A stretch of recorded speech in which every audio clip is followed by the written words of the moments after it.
que les invito también a seguir para que puedan ahí ver mucho más contenido de lo que hoy día vamos a estar conversando. Además, él ha sido profesor de Pastoral Migrante del Centro de Estudios Teológicos de las Asambleas de Dios, ha sido director del área legal del Servicio Evangélico Migrante y del área de incidencia pública, y también es diplomado en estudios de la religión de la Universidad Católica.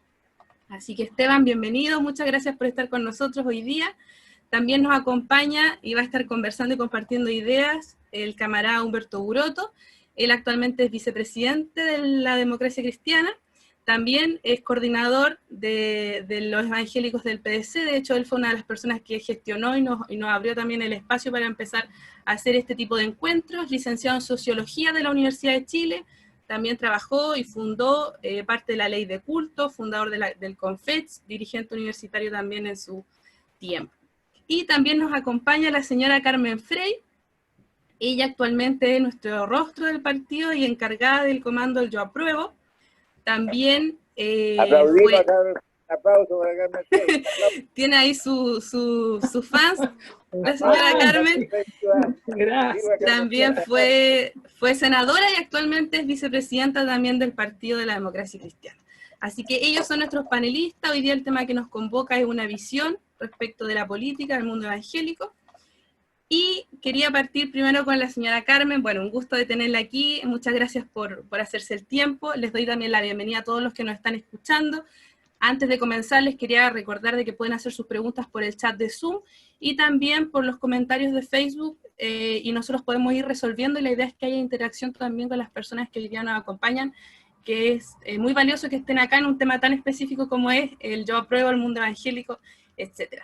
Señora Carmen, sabemos que una cantidad del pueblo cristiano, no la mayoría, pero sí una cantidad que digamos, participa, se está involucrando a poco en política, promueve el rechazo a una nueva constitución. En este sentido, cabe destacar la iniciativa del Partido Demócrata Cristiano en focalizar los esfuerzos en el mundo evangélico y protestante. Si bien nuestro partido tenía relaciones históricas con juventudes católicas, iglesias católicas, pero de repente ahora se abre el mundo evangélico protestante como un nuevo mundo a querer, de cierta manera, llegar, explicar, informar, y algo que no se ha visto en los otros partidos, por lo menos yo no lo he visto, que se armen comandos específicos como este. De hecho, el día 29 de enero fue cuando tuvimos una conferencia de prensa en donde la Democracia Cristiana abre las puertas para poder empezar a trabajar con el mundo evangélico el tema del plebiscito, de la nueva constitución, informar. ¿Qué motiva al partido a vincularse con el mundo cristiano? ¿Cuál es la invitación a vivir un proceso constituyente al mundo cristiano? ¿Y cuáles son esos valores cristianos, o de cierta manera que tienen un acercamiento con la doctrina cristiana, que pueden motivar a cambiar o a querer cambiar el modelo político, económico en Chile? ¿Y por qué la Democracia Cristiana hace esta invitación? Esa es la pregunta. Muchas gracias, Paulina. Gracias. Bueno, saludarlos a todos y todas con mucho cariño. Es para mí un honor que ustedes me hayan invitado y podamos compartir historias de vida y motivaciones que tenemos por cambiar, hacer este mundo mejor. Les agradezco enormemente esta posibilidad de poder conversar, de cambiar ideas. Aceptamos todas las críticas, todos los aportes y todo lo que ustedes nos ayuden para reflexionar sobre este plebiscito que creemos que es tan histórico para nuestro país. Histórico porque queremos cambiar lo que nos rige en esta casa común, una casa que es de todos, sin exclusiones. Y creo que el mundo evangélico, el mundo protestante, ha dado ejemplo en eso. El trabajo con la realidad de las personas es impresionante. Y sobre todo es impresionante cómo, y eso es muy admirable, cómo no tienen miedo de expresar su fe. cosa que los católicos nos cuesta. A nosotros en nuestras reuniones nos cuesta, decimos en el nombre de Dios, pero hasta ahí nomás llegamos. No damos testimonio real de lo que somos. Y nos unen ideales y vivencias que van mucho más allá de lo que a veces creemos. Porque nosotros nacimos a la vida política pensando en un verdadero humanismo cristiano. Poner al centro del hombre y de la mujer en el centro de todas nuestras preocupaciones, de nuestro hacer político. Y desgraciadamente se nos han ido cayendo las instituciones y todos tenemos que hacer una autocrítica porque fuimos de alguna manera perdiendo el rumbo. No conquistó y nos cegó muchas veces el tener el poder, la corrupción, nos fueron desviando del camino que empezó hace tantos años ya, que empezó por ideales y por el verdadero anhelo de servir a la gente y sus problemas reales. Y creo que eso es lo que hoy día tenemos que retomar y eso es el desafío que nos presenta el mundo actual. Tenemos dos desafíos terribles. La pandemia, que ha sido realmente una pesadilla, como creo yo, pero al mismo tiempo tiene que servirnos para sacar las enseñanzas. Yo creo que en los momentos así tan críticos surge lo mejor y lo peor del ser humano. Hemos visto lo mejor en tanta gente que está ayudando a los que están sufriendo, a los que tienen hambre. Y hay otro grupo que siguen defendiendo sus intereses y sus privilegios, y eso es lo que es el primer desafío. Y ahí tenemos que encontrarnos, sin exclusiones. El que se quiera excluir, que se excluya solito. El llamado nuestro es a todos. Y más que a los militantes de partido, es a todas nuestras organizaciones, las organizaciones presentes en la vida de nuestro país, los independientes. Tantos grupos que a veces se alejan de los políticos porque no nos ven consecuentes, nos ven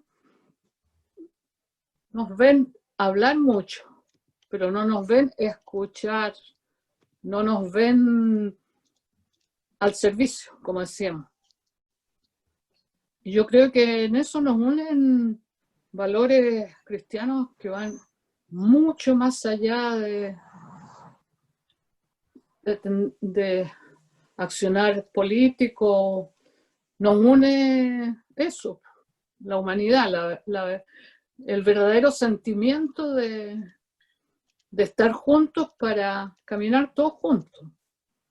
Y por eso es que es tan importante que ustedes estén presentes en esta nueva constitución, porque queremos seguir teniendo, como decía, una constitución no solo justa, solidaria, que respete todos los derechos, en que todos seamos reconocidos sin exclusiones,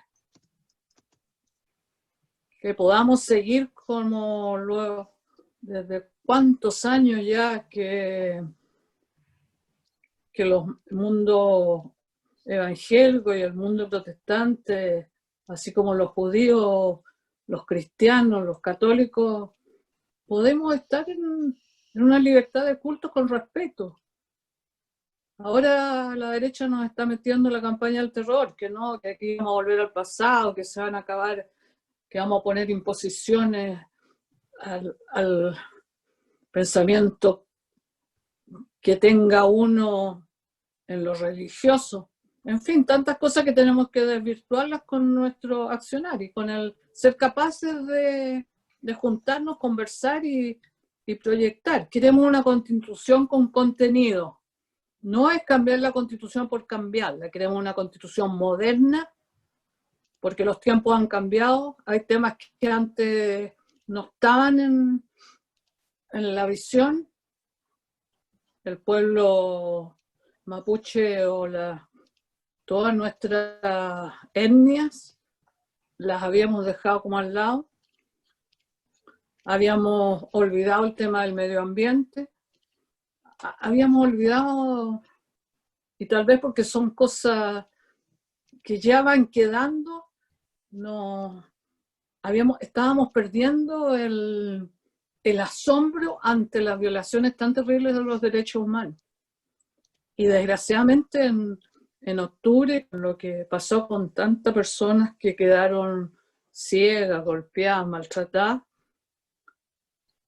nos hemos vuelto a asombrar de cómo en nuestro país políticas que creíamos desterradas, que nunca más iban a aparecer, que nunca más se iba a hacer desaparecer o matar a personas porque pensaban distinto, hoy día hemos visto nuevamente que el verdadero valor de los derechos humanos en su totalidad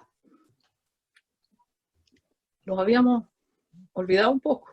Y por eso nuestro compromiso, por eso yo estoy aquí con ustedes, porque yo creo en lo que estoy diciendo. Yo creo en las diversidades. Yo creo que esta patria común, donde cabemos todos, pensando distintos, sí, pero ¿cómo no nos van a unir más el bien común? Y eso me une mucho a ustedes, porque a muchos de ustedes los conozco, los he visto en distintas épocas de mi vida y creo que nos encontramos en eso, un tremendo respeto. Yo lo aprendí en mi familia, la tolerancia y el respeto. Mi abuelo venía de Suiza, llegó a Chile, conoció a mi abuela y nunca más se fue. Él y toda su familia eran luteranos. Mi abuela era católica pechoña, como se decía en esos tiempos, pero aprendieron a hacer una familia en que los dos se respetaron. Ni mi abuela se convirtió, entre comillas, al mundo luterano, ni mi abuelo se convirtió, entre comillas, al catolicismo, y pudieron hacer una familia feliz.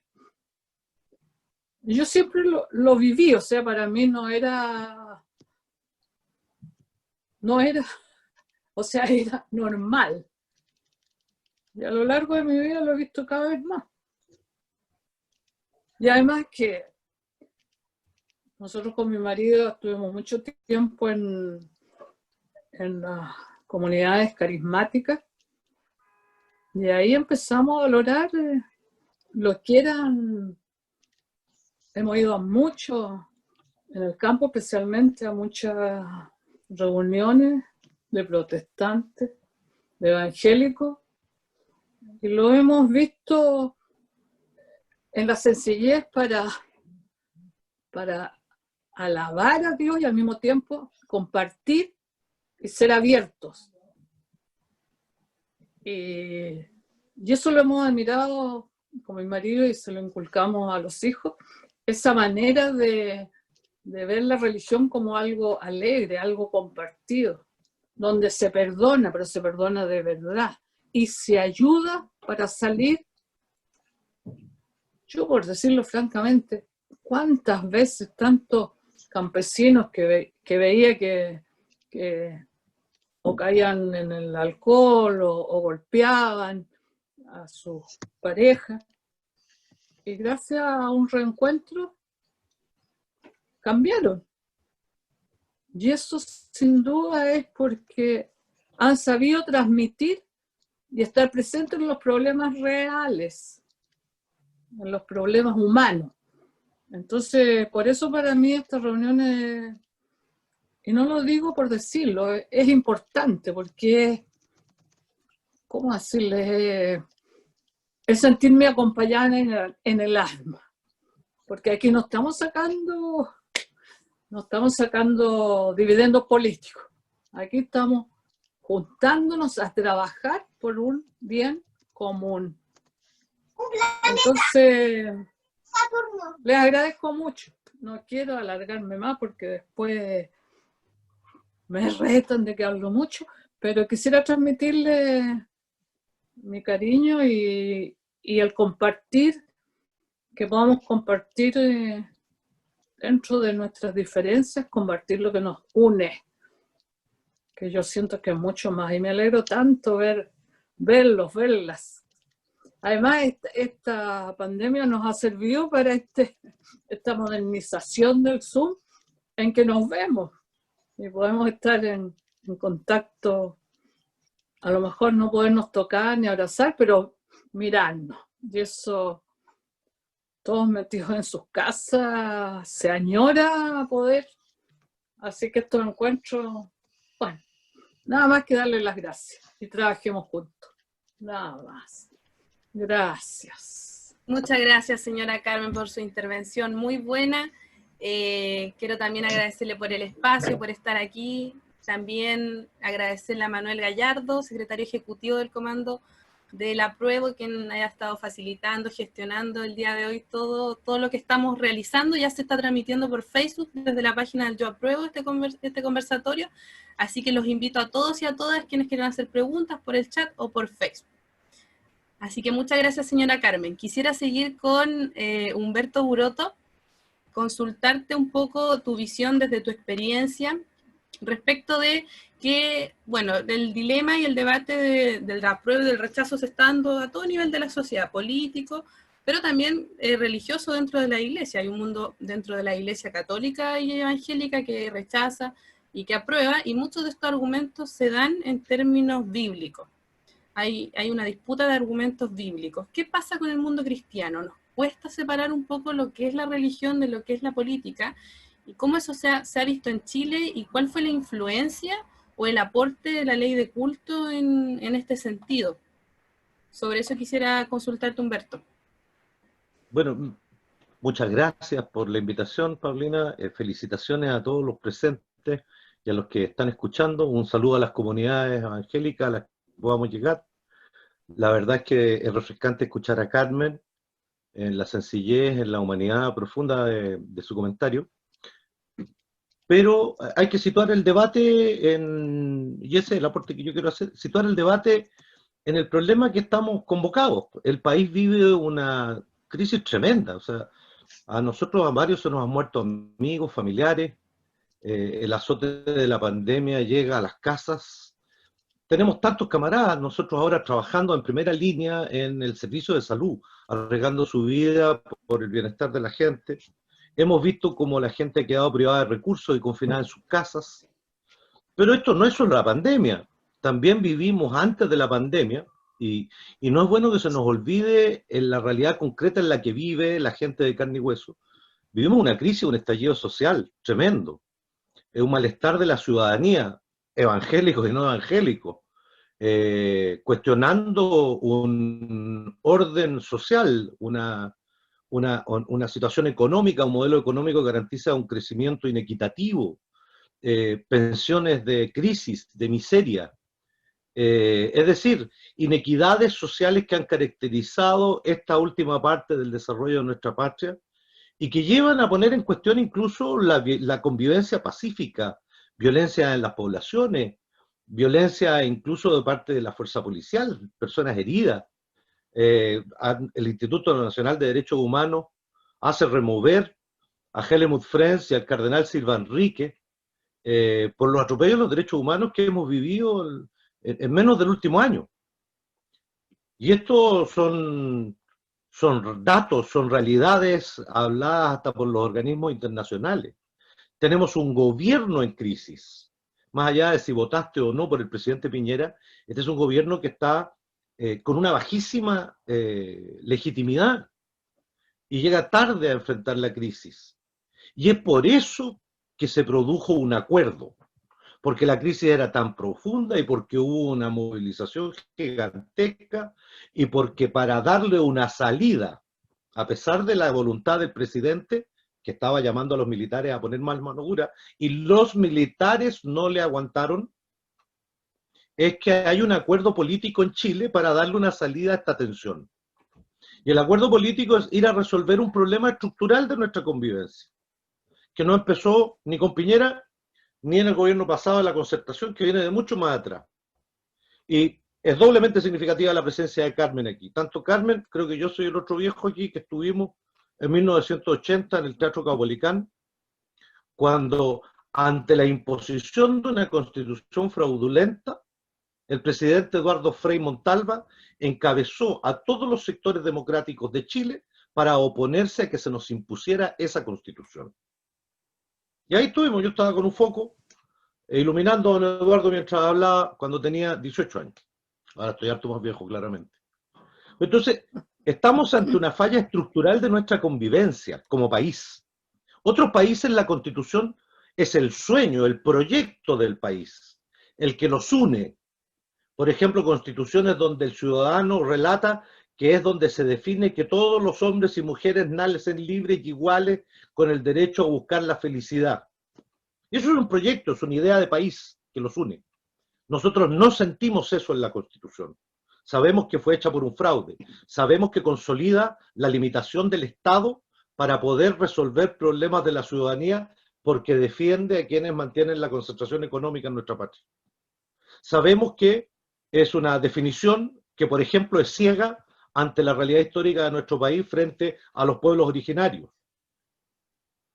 Un país que no reconoce sus orígenes no sabe hacia dónde va. Por cierto que hay otras cosas en la Constitución, se garantizan los derechos humanos, es desafío de quienes vivimos en el país hacer que eso efectivamente ocurra. Por lo tanto, la posibilidad de hacer una Constitución que efectivamente nos una y nos permita enfrentar los desafíos del presente y del futuro, en donde, como decimos, la Constitución sea la casa común, por de pronto requiere que nosotros, aquellos que venimos de los partidos políticos, y en este caso la democracia cristiana, hagamos una interpelación profunda, sin exclusiones, como dice Carmen. Y dentro de las primeras exclusiones de este debate que nosotros no aceptamos, es que aparezca un sector político del país representando al mundo evangélico.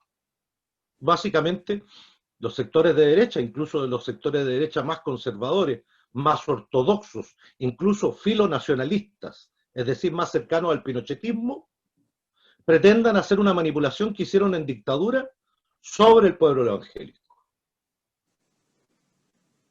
Porque a ningún evangélico le explicaron que habían exiliado al principal luchador de los derechos humanos, que era el señor Helmut Frenz, obispo luterano de Chile, que fue el que le ayudó a Silva Enríquez a lo que después fue la Vicaría de la Solidaridad. Parte de la historia que es inaceptable que se mantenga olvidada, y es misión del pueblo evangélico recoger a uno de los padres de la patria de Chile en la lucha por los derechos humanos, como lo fue don Helmut Frenz. O sea, y lo digo porque a mí me tocó vitalmente vivir esa lucha por la vida. Y por lo tanto los demócratas cristianos no vamos a aceptar que se pretenda dar una imagen sesgada y manipulada de las miles de comunidades cristianas como las que dice Carmen Frey, que supuestamente están horrorizadas y fueran ignorantes. Esto es de lado y lado, ¿eh? Esto es como la disputa entre Lavín y Jadwe. Esa es una disputa falsa, ¿eh? Si Jadwe cree que creer en Dios es tener amigos imaginarios, bueno, habemos muchos que tenemos un gran amigo imaginario y lo adoramos, ¿eh? Y nosotros no nos vamos a arrepentir de eso en el debate político. Y esa intolerancia no se la vamos a aceptar ni a izquierdas ni a derechas. El pueblo evangélico efectivamente es un pueblo que está enraizado en los sectores humildes de nuestra patria. Y el crecimiento del mundo pentecostal es un dato del censo. Es una realidad del mundo cristiano en América Latina, la expansión evangélica. Y la posibilidad de considerar y de ejercer la libertad de tener una reconciliación con un Dios personal, en el caso de Jesucristo, es un derecho que nosotros vamos a defender porque es parte esencial de la democracia cristiana. Lo vamos a defender incluso de aquellos que estén en contra de nosotros en política. Porque, entre otras cosas, nosotros, como dice Carmen, pretendemos inspirarnos en el humanismo cristiano. Por lo tanto, incluso vamos a defender a nuestro enemigo. En el caso de los evangélicos, no son nuestro enemigo. Los militantes demócratas cristianos que son de fe evangélica, de todas las distintas denominaciones, son un sector creciente de la democracia cristiana. Y debemos decir que hay un revival de la práctica política de inspiración humanista cristiana en personas que vienen de adquirir de la fe protestante o evangélica. Es hermoso ver que hay un joven que hace un honor al señor Canuts por la vía de decir el otro Canuto en el nombre de su programa. Algo que en Chile, en la cultura, se transformó en un insulto, y más de algún evangélico se sentía cuando le decían Canuto, cuando la verdad es que se deberían sentir orgullosos de uno de los grandes evangelizadores de la historia de Chile, como el señor Canuts. Bueno, nosotros venimos a revertir eso, y creemos que además tenemos una misión desde la experiencia de un partido como la democracia cristiana que se encarna en otros países. Por ejemplo, en Alemania, la mitad del país es cristiana evangélica y la otra mitad es cristiana católica. La democracia cristiana es un partido que tiene un profundo arraigo y hay una reflexión teórico-política del mundo cristiano, del mundo evangélico, que nosotros debemos aprender en Chile. Lo que pasa es que no hay mucho conocimiento en el último tiempo. Piensen ustedes que una de las herencias de la participación en política de militantes demócratas cristianos de carácter evangélico en países como Alemania es haber convertido la caridad social en ciencia y en práctica. Hoy día le llamamos trabajo social a esa carrera. Es decir, utilizar los elementos de las ciencias sociales y de la inteligencia para llevar adelante la solución de los problemas sociales con métodos científicos y con tecnología. Y que los fundadores lo pensaron con la forma más alta de amor al prójimo, que es la caridad cristiana. No entendía como la limosna, sino que como la ayuda efectiva del amor solidario en sociedad. Fíjense, si esas son las herencias, el tremendo camino y trabajo que tenemos, sobre todo ahora que hay un proceso constitucional. Y vemos esta caricatura que nos hacen, que cambiar la constitución puede ser diabólico. Todas estas cosas apologéticas medias apocalípticas que separan el discurso de algunos políticos con financiamiento incluso extranjero, ¿ya?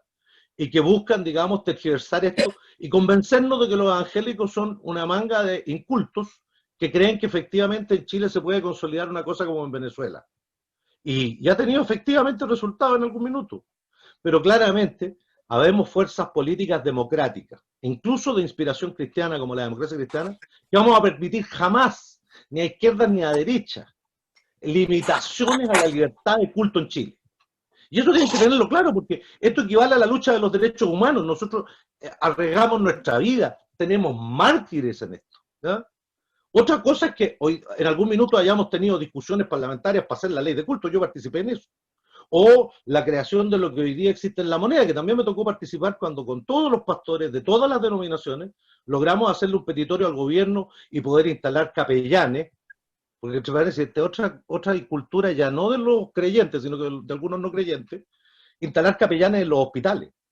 Ahí lo que se hace no es hacer un estado confesional, ahí lo que se hace es abrir el espacio para que los pacientes de los hospitales tengan el confort y el consuelo espiritual de sus distintas denominaciones religiosas, que hasta hace poco estaba privado, digamos, para solamente los católicos, y que hoy día por lo menos existe un sistema de turno de ciertos pastores evangélicos que van a hacer esa tremenda labor, que no solo es evangelizar, no solo es solidaria con el que está sufriendo una enfermedad o sufriendo un cáncer en un hospital, también tiene funciones terapéuticas, sin lugar a dudas.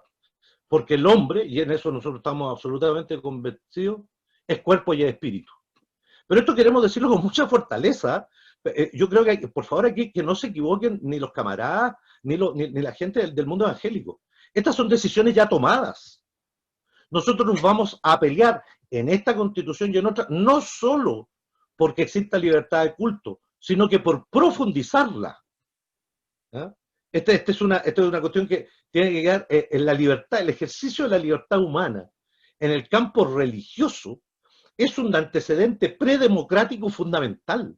Imagínense ustedes cómo vamos a construir una democracia si no se puede ejercer la libertad religiosa. Por cierto que sería un remedio de democracia, y para dictaduras de bajo alcance la democracia cristiana ha demostrado en la historia con creces que no está. Ahora, por cierto, el desafío, ¿cómo se plantea? ¿Cómo podemos hacer que el mundo evangélico adquiera la autonomía política. Debo decirlo con todas sus letras, ¿eh? Nosotros no creemos que ningún cardenal, ningún obispo en el mundo católico le puede dar instrucciones a los feligreses católicos sobre sus decisiones políticas. Porque está escrito que al César lo que es del César y a Dios lo que es de Dios. Y la defensa del dogma, la defensa de la verdad, esto es parte de la formación demócrata cristiana, la defensa del dogma, la defensa de la verdad, en ningún caso puede estar opuesta al ejercicio del dogma fundamental, que es la práctica del amor. Y por lo tanto, si la práctica del amor es sustancial la tolerancia y el pluralismo, y es por eso que nosotros no creemos en otro tipo de democracia, o de algo que se llame democracia, que no contenga este principio como fundamental. Nos falta ser capaces de llevar el principio del amor en concreto en las políticas sociales, en hacer el acceso a la salud, en el defender la violencia intrafamiliar. Ese es el desafío de una sociedad, el desafío de un Estado. Pero en la constitución de los premisas, nosotros vamos a defender los principios democráticos con todo. Y en eso necesitamos que los evangélicos participen. La política es un compromiso con el mundo temporal concreto, inspirado en el mensaje del Señor y inspirado en el mensaje del Evangelio y de los filósofos, los escritores y tantos héroes y personas que han escrito sobre esto. Son más de 2000 años de testimonio, de ejemplos que deben ser estudiados, las nuevas generaciones los deben conocer, y que implica fundar el compromiso, la base moral sobre la cual nosotros pretendemos participar en política. Nosotros creemos en la política después que el espíritu. Primero el espíritu. La política es un compromiso ético. Muy bien lo manifiesta en La profunda humanidad Carmen Frey. Y nosotros tenemos la obligación de ir a donde los evangélicos a ayudarlos a organizarse para manifestar esa voz. Porque sabemos que ellos van a hablar por los perseguidos, ellos van a hablar por los más pobres, ellos están en los zapatos de los que sufren en las cárceles, ellos están, y hoy día tenemos que ayudarlos a participar en la construcción en esta nueva constitución. Sería un tremendo error del mundo cristiano que miráramos hacia el techo cuando se está reconstruyendo la casa común. La mayor parte de las tablas de esta casa común, de hecho diría yo, los cimientos de la casa común, solo pueden quedar bien si el mundo cristiano asume un compromiso solidario con su sociedad, con su tiempo, como en su historia, como lo ha hecho tantas veces en la historia de Chile. Y ese es el momento decisivo en el que estamos. Pero con mucha autoridad, que nadie se equivoque, aunque la mayoría de los evangélicos votara en contra, nosotros defenderemos los principios cristianos, defenderemos los principios de la libertad de culto. No permitiremos jamás una dictadura en Chile sin que nuestra voz, nuestro testimonio, nuestra lucha esté de por medio. Muchas gracias, Humberto. Muy inspiradora y profunda tu intervención, además que siento que representa a la mayoría de los demócratas cristianos, que somos muchos, quienes actualmente militamos y también profesamos la religión evangélica protestante. Así que muy claro, muy buena intervención. Ya hay preguntas en el chat, voy a seguir con Esteban Quirós, nuestro invitado al día de hoy. Él es abogado evangélico, lo presenté al inicio de la reunión. Esteban, bueno, seguimos tu página muy buena, que por cierto la voy a enviar al chat para que también las personas que están aquí puedan informarse. Hace mucho tiempo que tú vienes debatiendo distintos tipos de ideas de la sociedad, y en el último tiempo hemos visto tus intervenciones sobre todo focalizando respecto de los mitos que hay alrededor de este proceso constituyente. Algunos de los que suenan es que justamente uno podría perder la libertad de culto en un proceso constituyente, que esta constitución viene a sí o sí a legalizar el aborto, que va a estar en contra de la familia, etcétera. Yo creo que esas son una de las cosas que más se han instalado en el debate religioso. Quisiera saber tu opinión sobre eso y sobre el proceso constituyente, por supuesto. Hola a todos y todas, muchas gracias Paulina por tu presentación y por tu pregunta. Agradecer la invitación que me extendieran sin pertenecer, ¿no es cierto?, a este partido en particular. Evidentemente acepté la invitación porque este es un proceso histórico en que tenemos que participar todos. Nadie puede quedarse afuera, como bien decía don Humberto. Y es preciso que los que, digamos, comprendemos que la opción constitucional es un camino de paz, es un camino para solucionar muchas de las problemáticas, un camino necesario para solucionar muchas de las problemáticas que nos aquejan como sociedad. Estemos trabajando y dialogando constantemente en estos propósitos, ¿no? Pero como tú me decías, efectivamente, como también decía Humberto, existe una especie de es una verdadera campaña, la verdad, una verdadera campaña del terror que tiende a instalar una serie de mitos en virtud del cual se busca asustar a los cristianos evangélicos, en torno a que se podría, por ejemplo, perder la libertad de culto, que se podría perder la libertad de conciencia religiosa. Y la verdad que ese tipo de aseveraciones, obviamente que prenden muy rápidamente entre ciertos grupos del mundo cristiano evangélico, porque el mundo cristiano evangélico siempre ha sido una minoría religiosa, a la que le costó consolidarse con sus derechos fundamentales, a la que le costó conseguir una ley de culto, a la que le costó en el tiempo obtener cierto espacio. Entonces, de alguna manera, hay un discurso de esa naturaleza que carece, la verdad, de todo fundamento. O sea, si uno lo analiza tanto del punto de vista histórico como del punto de vista del momento que nosotros estamos viviendo y como de la demanda que gira en torno a este proceso constitucional, no tiene nada que ver con la restricción de los derechos fundamentales o la eliminación de los derechos fundamentales, sino que al contrario. O sea, la gente salió a protestar, las grandes mayorías que salieron a protestar pacíficamente durante los meses de octubre, de noviembre, diciembre, enero, lo hicieron porque tenían la convicción de que se debían respetar los derechos humanos. Y la libertad de conciencia, como bien decía don Humberto, es quizá uno de los derechos fundamentales primarios de los cuales emanan todos los demás, porque el reconocimiento de las diferencias religiosas ha sido uno de los primeros pasos que ha dado fundamento al reconocimiento de la dignidad humana a pesar de cualquier condición que ésta tenga. O sea, existió un tiempo en que protestantes y católicos se mataban entre sí en Europa. Y en el momento que dijimos, un momentito, esto como que no está bien, Dios no debe estar agradado de esto, respetemos nuestras diferencias, es una de las piedras fundamentales para la construcción de lo que sería después los derechos humanos. Entonces, claro, evidentemente hay una serie de cuestiones que tenemos que tener súper claras respecto de lo que significa votar a prueba, o lo que significa que digamos, el plebiscito de inicio a un proceso constitucional. Y lo primero que hay que tener claro es que votando a prueba en octubre y ganando esa elección a la prueba, la constitución vigente no se va a derogar en el acto. Ya la constitución vigente va a seguir operando mientras dura todo el proceso. Entonces los derechos fundamentales en ella reconocida no van a estar en cuestión. Alguien me comentaba el otro día, a votas a prueba, el otro día te cierran la iglesia. ¿Cómo es eso posible? Eso no tiene ningún fundamento. Segundo lugar, lo que hay que tener súper claro es que el acuerdo constitucional tiene un sello que establece la protección de una serie de mínimos, que son precisamente los derechos humanos. El artículo 135 del acuerdo, o sea, de la Constitución actual, que reforma la Constitución para hacer este proceso constituyente, establece que este proceso constituyente deberá respetar la legislación vigente, o sea, no puede derogar leyes. Por ejemplo, hay quienes dicen falsamente que se va a poder derogar la ley de culto. Es imposible que derogue la ley de culto porque el proceso constitucional no tiene facultades para derogar la ley de culto. Eso primero. Lo segundo, el artículo dice que se debe respetar los derechos fundamentales, o sea, los tratados internacionales. Y entre los tratados internacionales, obviamente, está la Declaración Universal de Derechos Humanos, está la Convención Interamericana de Derechos Humanos, que establecen, de verdad, la libertad de culto como uno de sus, la libertad de conciencia religiosa como uno de sus derechos fundamentales. Y lo tercero, que es todavía más importante, yo creo, y que es todavía más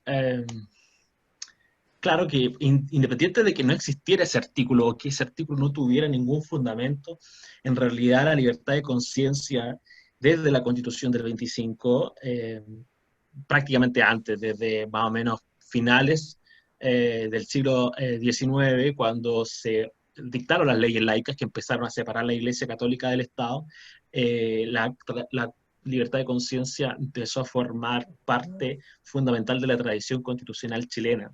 No hay sector constitucional en Chile, de izquierda, de derecha, de centro, de cualquier lado, que esté pensando o planeando derogar la libertad de conciencia, porque la libertad de conciencia no es algo que le sirve a los evangélicos, es algo que nos sirve a nosotros, pero le sirve también a los ateos. No podría haber ateísmo en Chile sin libertad de conciencia religiosa. No podría haber catolicismo en Chile sin libertad de conciencia religiosa. Entre católicos, evangélicos y ateos, que esta ley cubre, ya tenemos un porcentaje absurdamente amplio de la patria completa. O sea, la libertad de conciencia es, de hecho, lo que permite a todas las minorías religiosas, ideológicas, culturales, étnicas, vivir tranquilamente acá. O sea, ¿qué tendría que pasar? Tendríamos que volver a la Constitución de 1833, en las cuales la religión oficial era la religión católica. Eso es completamente inadmisible. El catolicismo que negaba a la libertad de conciencia para protestantes es un catolicismo que ya no existe. O sea, ya a nivel del Vaticano eso está completamente superado, el reconocimiento de las otras iglesias a partir del Concilio Vaticano II es algo completamente superado. Entonces, de alguna manera, este discurso del terror se revela completamente sin fundamento. O sea, desde el punto de vista jurídico, del punto de vista histórico, del punto de vista de la naturaleza del proceso, no hay cómo sostener tamaña cosa. Eso es lo primero. Respecto de las demás cuestiones, está el sensible debate del aborto. Evidentemente, el debate del aborto es un debate completamente actual, es un debate que vamos a tener, que tenemos ahora y que vamos a tener en 10 años más y en 20 años más, y es algo que está ahí en la política tanto chilena como a nivel mundial.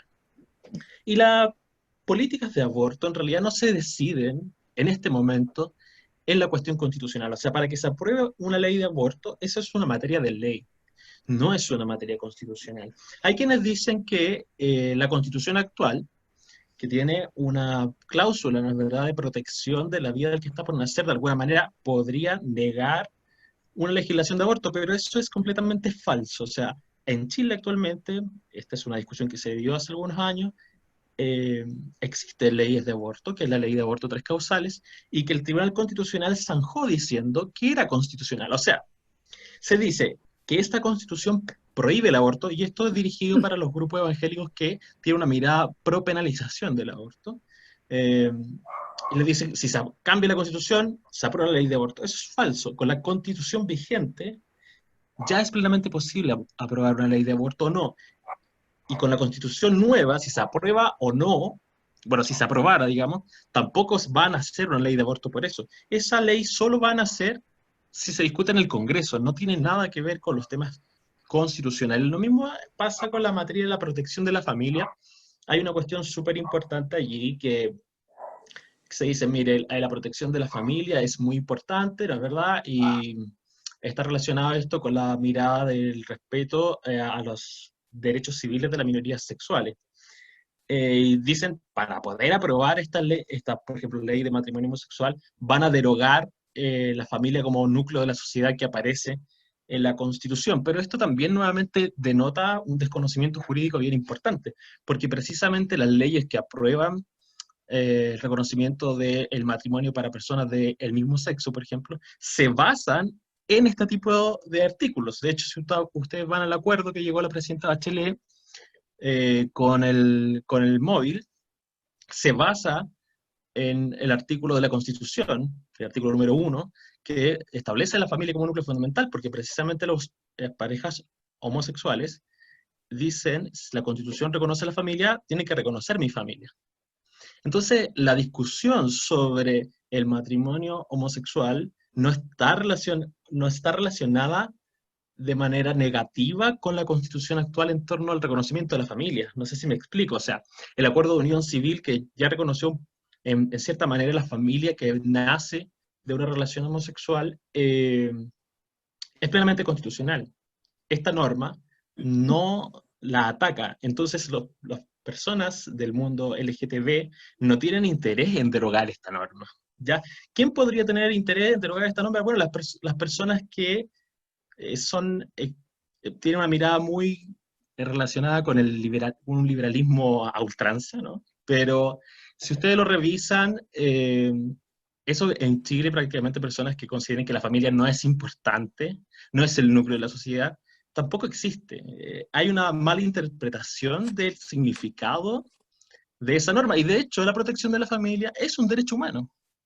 Es un derecho humano que está en la Convención Americana de Derechos Humanos, que está en la Declaración Universal de Derechos Humanos, y nadie quiere derogar un artículo que protege la familia y la Constitución. Yo creo que al contrario, la gente que salió a marchar cuando dijo queremos que mejoren las pensiones, queremos que el trabajo se remunere de una manera digna, queremos que la jornada laboral sea de 8 horas, son personas que están preocupadas precisamente por las familias, están preocupadas por nuestros abuelos, están preocupadas por el bienestar de las familias. Y la protección constitucional no está en peligro con esas materias. Si lo puedo mirar de una manera similar a lo que dije sobre el aborto, de ese artículo no depende que se apruebe o no una ley, por ejemplo, de matrimonio homosexual para los que tienen esta mirada conservadora, la cual se podría aprobar plenamente y está avanzando en el Congreso con la Constitución vigente. Entonces, nuevamente, este tipo de discursos que ponen a la gente a la defensiva en debates sensibles como estos, que son debates morales, en cierta manera, se utilizan por grupos de poder que en realidad son grupos económicos que de alguna manera quieren canalizar esos temores para proteger una constitución que sigue protegiendo intereses económicos fuertes de grupos que tienen todo el poder para, a través de la Constitución, negar cualquier reforma social. Esa es digamos, el trasfondo de lo que está en esa modalidad discursiva, y hay que decirlo con todas sus letras. Son campañas del terror sin fundamento y que tienen un interés más bien económico que lo relacionado con el fondo con el que están tratando de asustar al pueblo cristiano. Y ya vemos muchos cristianos evangélicos que sabemos eso, hay muchos cristianos evangélicos que no tenemos miedo, que los discursos del terror no nos asustan, digamos, incluso si fueran ciertos, aunque no lo son.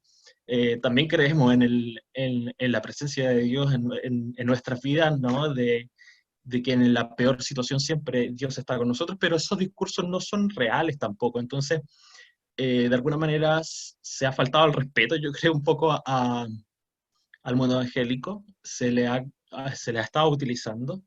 Y por eso estamos muchas voces cristianas evangélicas que no creemos ese tipo de cosas y que estamos dispuestos a salir a decir, no es cierto, paren con esto, a pesar de que eso puede poner a la defensiva a mucha gente, a pesar de que te pueden atacar un poco por eso, pero creemos que esto es necesario, porque tenemos sensibilidad con el sufrimiento que la gente ha expresado, por ejemplo, en el conflicto chileno-mapuche, con los sufrimientos que la gente ha expresado con las desigualdades sociales, los sufrimientos que las personas han expresado con la explotación, con la destrucción de la creación, y todo este tipo de cosas que nos motivan a participar de este proceso histórico en el cual evidentemente nadie puede quedar excluido, y eso como cristiano no incluye.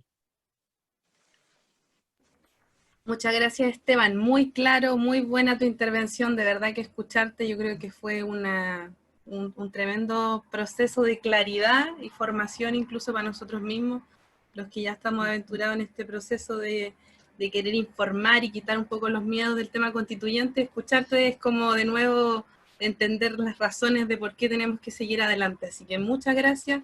Les dejé en el chat el link de Esteban, donde él siempre está exponiendo distintas ideas, que se llama El Otro Canuto. Así que por favor sigan su página, porque ahí hay muchas intervenciones de Esteban así de claras también, donde él promueve un poco la información política y racional también del pueblo cristiano. Quería seguir con las preguntas del chat, tenemos algunas. La idea es poder también contestar ese tipo de inquietudes que han presentado hoy día con nuestros expositores que tenemos. Dice la primera pregunta para la señora Carmen. Señora Carmen, ¿de qué forma podemos hacer para darle un enfoque más solidario a la campaña del apruebo? Pregunta Álvaro Cisternas.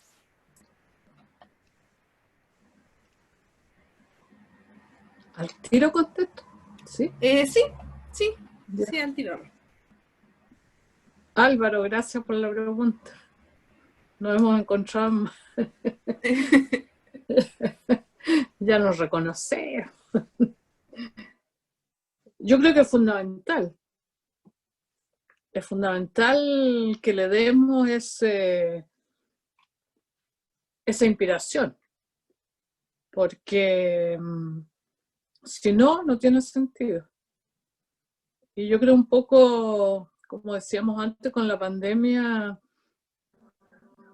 se ha despertado ese querer vivir en comunidad. Yo creo que nosotros tenemos que volver a lo que son las bases, a valorar lo que es el juntarse en comunidad y en sacarlo, en esa comunidad, en sacar lo mejor del ser humano. Y yo creo que con esta pandemia ha sido una enseñanza para, como dije antes, para conocer lo bueno y lo malo del ser humano. Y yo creo que hemos hemos nuevamente vuelto a vivir la solidaridad de la gente más humilde que ayuda a los otros. Yo creo que ese individualismo que hay en nuestra sociedad nos está matando como sociedad. Este consumismo, cada uno mirar por sus propios intereses, y yo creo que hemos perdido, no hemos enseñado a nuestra juventud los valores del estar juntos. Y nos hemos acostumbrado, y esa es muy mala señal, nos hemos acostumbrado a un mundo egoísta en que privilegia muchas veces lo que es la lata que nos dejó la dictadura, porque como en la dictadura teníamos miedo, no le teníamos confianza al del lado, ni porque venían, bueno, todo lo que se vivió. Y entonces volver a retomar eso ha sido difícil. Y yo creo que nos ha faltado educación. Yo a través de los equipos que hemos formado para la formación dentro del partido, les cuento porque esta es mi experiencia en el mundo que me ha tocado trabajar, estamos exigiendo que antes de tomar una opción política se conozca, se enseñe. Y yo creo que perdimos la educación cívica por un lado, como las instituciones se nos fueron cayendo, perdimos los lugares en donde se podía ir enseñando. Y por eso esta reforma de la Constitución es una reforma tan importante en todo lo que se refiere a educación, porque no estamos hablando de reformas para educar solamente con las materias o los currículum, sino que para educar en la vida, más que todo. Y eso es nuestra obligación y eso hay que retomarlo, entre todos, cada uno en el mundo que le toca. Muchas gracias, señora Carmen. Humberto, quisiera que pudiera responder la siguiente pregunta que nos hace Gabriel Ángulo. Él dice, ¿por qué la DC no es un partido confesional? Desde su nacimiento, la Falange Nacional, debo decirle, cuando nació la Falange Nacional era un partido donde estaban los católicos obligados a ser del Partido Conservador. Y resulta que los jóvenes que formaron la Falange Nacional, antecedente inmediato de la democracia cristiana, tuvieron una gran discusión, puesto que la jerarquía de la Iglesia Católica le decía a los militantes de la Falange Nacional que tenían que hacerle caso a la Iglesia y no podían votar fuera del Partido Conservador. Tanto llegó esto que debe haber estado el papá de doña Carmen, que estos chiquillos muy inteligentemente dijeron, sí, en realidad la mayoría de nosotros somos católicos, habían algunos evangélicos, ojo, y se reunieron en el Teatro Caupolicán, hicieron una reunión, y dijeron, mire, si la jerarquía de nuestra iglesia nos dice que está fuera de esto, que nosotros podamos hacer un partido distinto al Partido Conservador, nosotros vamos a disolver la Falange Nacional. Pero como nos están pidiendo disciplina eclesiástica, nosotros le vamos a mandar una carta al Papa y le vamos a preguntar si esto es lo correcto lo que nos está diciendo el cardenal Caro. La respuesta llegó del Vaticano lueguito, digamos. que la Iglesia Católica no obligaba a sus militantes a estar en solo partido, que existía libertad absoluta de que los militantes del partido, de esta falange, de los católicos, pudieran militar en cualquier partido. El día que las iglesias se transforman en partidos, o los miembros de una iglesia tienen que estar en una posición política, son las iglesias las que atropellan el principio de libertad de conciencia en un campo que no es el que les compete, que es el campo de la actividad cívica. Es cierto que ha ocurrido en la historia, pero ocurrió muchos siglos atrás. Los católicos estuvieron por la monarquía, muchos protestantes también estuvieron por la monarquía, les costó mucho al mundo cristiano abrirse al cambio democrático. Y es por eso que nosotros nos inspiramos en los filósofos cristianos que precisamente hicieron la reconciliación entre el pensamiento cristiano y el proceso democrático. De ahí el nombre, demócrata cristiano, ¿eh? Porque creemos que en el mundo temporal eso... Y por lo tanto, un partido demócrata cristiano no puede estar al servicio de ninguna iglesia como tal, a defender si esta iglesia paga impuestos. Esos son los partidos confesionales.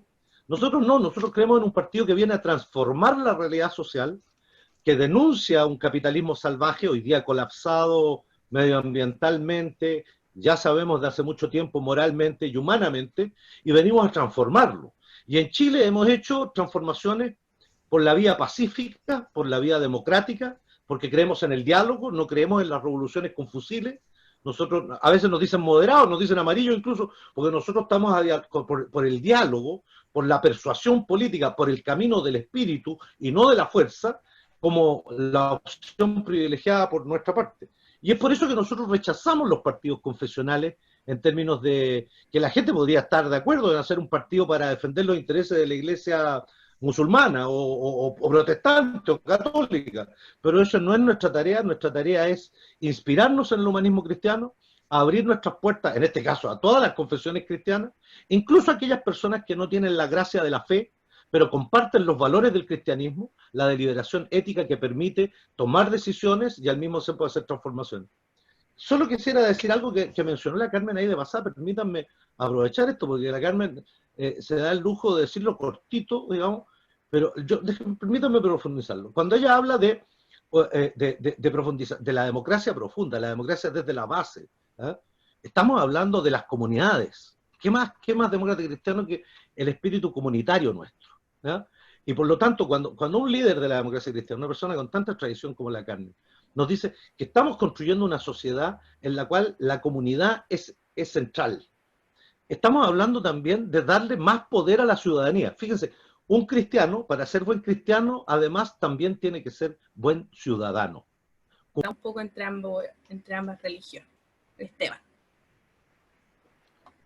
Hola, bueno, es interesante la pregunta, porque en realidad a nivel constitucional, en realidad el tema de el ingreso a subsidios no tiene mucho que ver con la Constitución. La Constitución son normas mucho más abstractas. Ahora, yo creo que evidentemente existe a veces cierta diferencia entre ciertos beneficios que puede recibir quizá la Iglesia Católica con la Iglesia Evangélica, que son materias que se tienen que ir afinando en leyes o en costumbres. Igual debe quedar súper claro que, por ejemplo, de qué manera muchas veces la Iglesia Católica accede a ese tipo de fondos, porque tienen templos que son monumentos nacionales, que son, digamos, patrimonio histórico, y por ese motivo reciben este tipo de fondos para mantenimiento, ¿no es verdad? Porque son lugares que, digamos, forman parte de la identidad nacional. No así tanto las iglesias evangélicas, que no se dedican a la tenencia de templos espectaculares, o al menos no la gran mayoría no. No le dan tanta prevalencia al templo, porque en realidad un Estado no puede financiar el funcionamiento de una iglesia.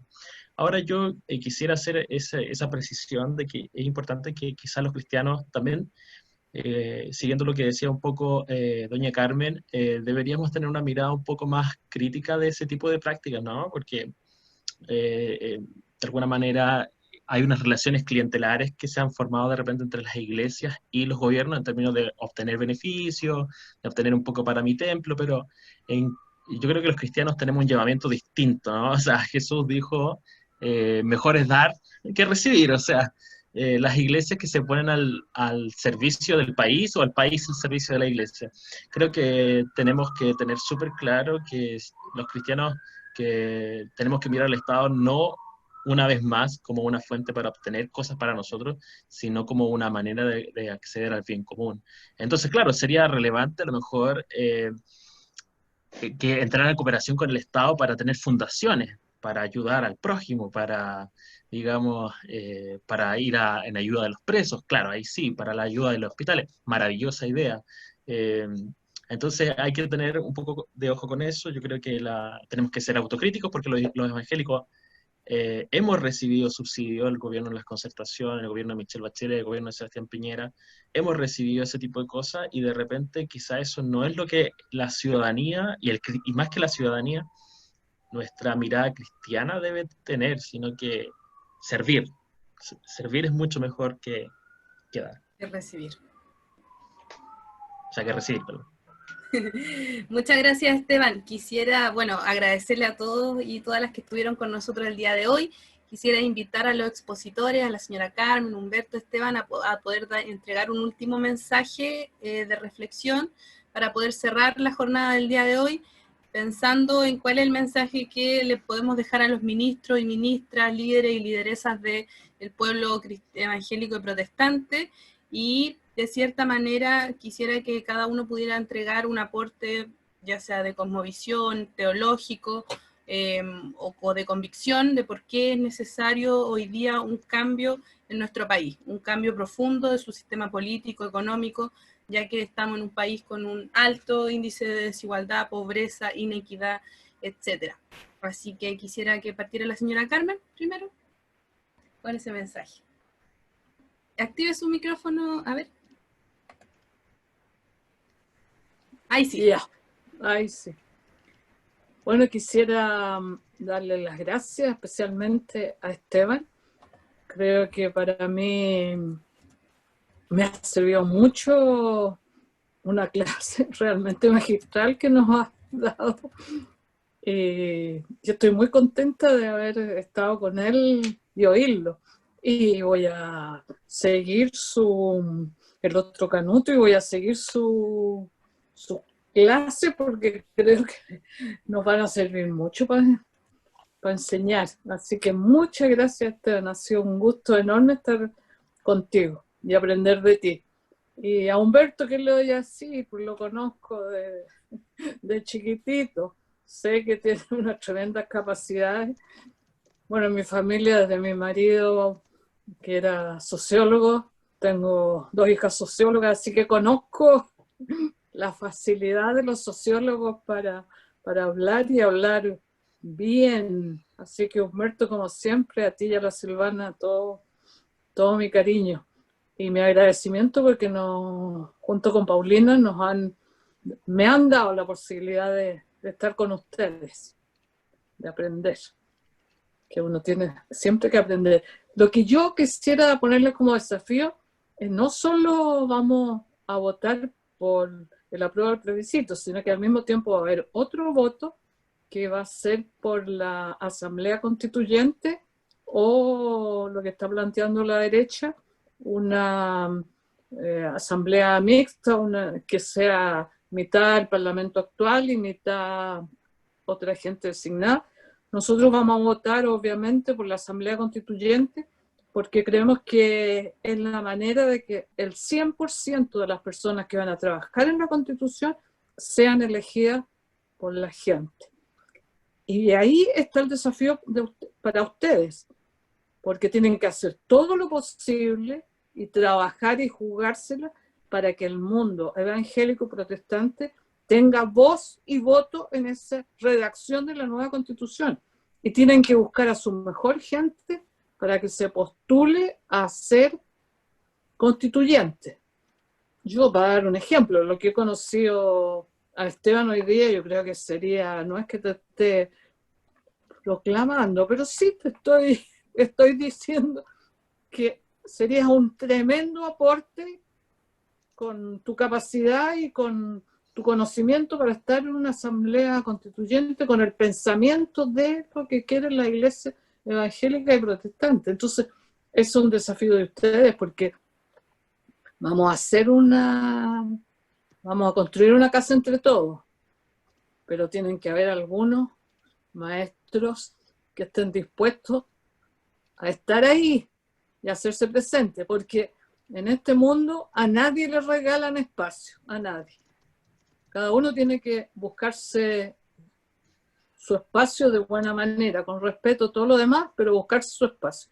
Entonces, el desafío para ustedes es no se queden atrás, pónganse en primera línea y ahí luchen por lo que creen correcto, con todas las ganas, con todo el entusiasmo, buscando a su mejor gente. Así que yo les agradezco enormemente esta oportunidad y nos seguiremos encontrando porque yo creo que es mucho más lo que nos une que lo que nos puede separar. Así que gracias, Paulina, y un abrazo y un cariño para ustedes, para su familia, y cuídense mucho. Muchas gracias, señora Carmen. Hay un mensaje llamándonos a la acción, no solamente a que nos quedemos en la reflexión, sino que es importante también tomar las herramientas y ponernos a trabajar para el Chile que queremos hacia el futuro. Humberto. Yo muy breve, digamos, un llamado a los militantes de la democracia cristiana a abrirse a un diálogo constructivo, creativo y muy fraterno, sobre todo inspirado en el humanismo cristiano, ir a hablar con nuestros hermanos evangélicos que sean independientes, a persuadirlos de participar en este proceso, a hibrirles el partido para que utilicen el espacio del Partido Demócrata Cristiano como un espacio de formación política, pero al mismo tiempo un espacio en el que puedan expandir sus ideas y su aporte. Y ojalá nos traigan la enseñanza para que la que recuperemos nosotros, porque algún día se fue así, del testimonio que dan los evangélicos en las comunidades de base, en las cárceles, en los hospitales, donde son capaces de ponerse en los zapatos de los que sufren. Nosotros tenemos que volver a Galilea. Vamos a reconocer nuestras faltas con nuestros hermanos, a pedirles que nos acompañen, a abrirles nuestra historia, nuestro partido, nuestros testimonios y ponerlos en común en esta lucha por un Chile distinto, un nuevo Chile, un Chile más fraterno, un Chile capaz de encontrar los caminos en este incierto futuro de crisis medioambiental, con lo que va a ser el Chile después de la pandemia, con cesantía, con mucho dolor, con una pobreza que tal vez muchos creían que no íbamos a volver a ver en Chile. Y necesitamos unir nuestras manos en este esfuerzo. Acá no es el miedo el que va a persuadir en nuestro discurso a participar en este plebiscito. No es el temor, tampoco la amenaza, mucho menos algún tipo de desprecio a quienes piensen distinto a nosotros. Los invitamos porque nosotros entendemos la política desde el espíritu, como un acto que nos identifica, de amor a la patria, amor al prójimo, amor al futuro, a las nuevas generaciones. Y en eso, la instrucción a los militantes demócratas cristianos, a volver a Galilea, a recuperar nuestras raíces y abrirnos a nuestros hermanos evangélicos. Y a los hermanos evangélicos decirles, bienvenidos a construir un nuevo Chile. Aquí están las puertas de la democracia cristiana. Estas son nuestras alas, ayúdenos a volar a un futuro distinto. Y el testimonio de personas como Carmen Frey lo dejan más que claro, no solo en la sensibilidad, en la lucha incluso por la justicia en el caso familiar, sino que además en esta gran aseveración de que es mucho más lo que nos une que cualquiera de las pequeñeces que a veces nos puedan provocar división. Muchas gracias, Humberto. Sin duda que vamos a estar ahí haciéndonos cargo de esa responsabilidad y de esa invitación. Esteban, queremos escucharte. Bueno, agradecer por la invitación, por la oportunidad de conversar en este tiempo. Decirle a todos los hermanos, hermanas en la fe, pastores, pastoras que me están escuchando, que no se dejen intimidar por aquellas personas que pretenden cerrar el debate, que dicen, si tú no piensas como yo, no eres verdadero cristiano, que te satanizan, que te quieren exorcizar, porque no piensas como ellos. Eso no es parte de la tradición protestante. La tradición protestante ha luchado siempre por la libertad de conciencia, ha luchado siempre por el Estado laico, ha luchado siempre por que cada hermano o hermana en la fe tiene el deber y el derecho de votar en su libertad de conciencia. A lo largo de la historia muchas veces hay personas que han dicho, para ser verdadero cristiano tienes que votar de esta manera. Que ese tipo de cosas siempre habían sido, hasta hace muy poco tiempo, rechazadas por el pueblo evangélico. Estamos observando movimientos que dicen cosas distintas, que a nosotros nos faltan el respeto. Dicen, si tú votas a prueba no eres cristiano, si tú votas a prueba estás endemoniado, si tú votas a prueba eres ateo. Y a que no tengan miedo a decir, en realidad, nosotros vamos a determinar esto con libertad de conciencia, con este examen libre que reclama el protestantismo, que reclaman los evangélicos, como su patrimonio intelectual. Es importante también que los evangélicos rememoremos nuestra historia constitucional, porque nosotros somos una minoría religiosa, tenemos de repente vocación de mayoría, pero somos una minoría religiosa a la que le costó ubicarse en este país. No la mirada de un Chile para Cristo que significa la imposición de la fe o la negación de lo que no es la fe, sino que el Chile para Cristo para los evangélicos debe ser el servicio al país, servir a los demás, como enseña la parábola del buen samaritano. Ese es el llamado a participar de este proceso, participar el voto del plebiscito y de participar también del proceso de la redacción de la Constitución, no con el propósito de imponer una fe o una mirada, sino de poder convivir y convivir en justicia, como lo hacían los profetas que anunciaban que no valía la religión. Isaías decía, no vale el ayuno, no valen los cultos, si están ayunando, si están adorando y haciendo los ritos, y están oprimiendo a los trabajadores. No valen los cultos, no vale la alabanza a Dios, si no hay justicia en las relaciones sociales. Ese es el mensaje de los profetas y eso es lo que nosotros podemos alimentarnos para nuestra acción en la vida práctica. Eso, muchas gracias. Muchas gracias, Esteban. Tremendo mensaje, muy, muy potente realmente. Estamos muy contentos con tu presencia acá. Muchas gracias por aceptar nuestra invitación. Quisiera también destacar al equipo coordinador que hay detrás de esta actividad, Silvana Vidal, Raúl Gómez, que están por ahí también, la Bea también creo que no está por ahí, pero también forma parte del equipo, y también una gran cantidad de camaradas que estamos en un WhatsApp. Quienes se quieran ir agregando nos pueden hablar a nuestros teléfonos personales que los dejamos en el chat, para hacer más espacios como este, para que conozcan a más gente también del equipo evangélico que está trabajando, que está informando, y que vamos a iniciar un camino de formación política también para hacer esa acción que nos llama el cristianismo de transformar Chile en un país mucho más justo y mucho más digno para cada una de las personas que en él habitan. Así que eso, un abrazo, estamos en contacto y no dejemos de juntarnos ni de comunicarnos para conversar sobre estos importantes temas que se vienen para el Chile del futuro. Eso, un abrazo amigos y amigas, camaradas, que estén súper bien. Ah, me faltó algo, la foto oficial. Me faltó la foto oficial. Así que vamos a posar para la foto porque después algunos salen mal y se enojan. Ya, 1, 2, 3. Voy a tener que tomar otra porque son 2 páginas. Vamos con la siguiente. Saluda a la Claudia Pizarro, que están llegando los alcaldes. 1, 2, 3. Sí, saludamos a todas las autoridades del partido que estuvieron presentes, alcaldes, alcaldesas, presidentes comunales, regionales de nuestro partido. Así que eso, un abrazo. Gracias, Paulina, te felicito. Chao, gracias. Chao, don Humberto. Chao. Un besito, Anita. Gracias, Esteban. Te pasaste. Ya nos veremos. Igual. Nos vemos. Vemos, chao. Que tengamos un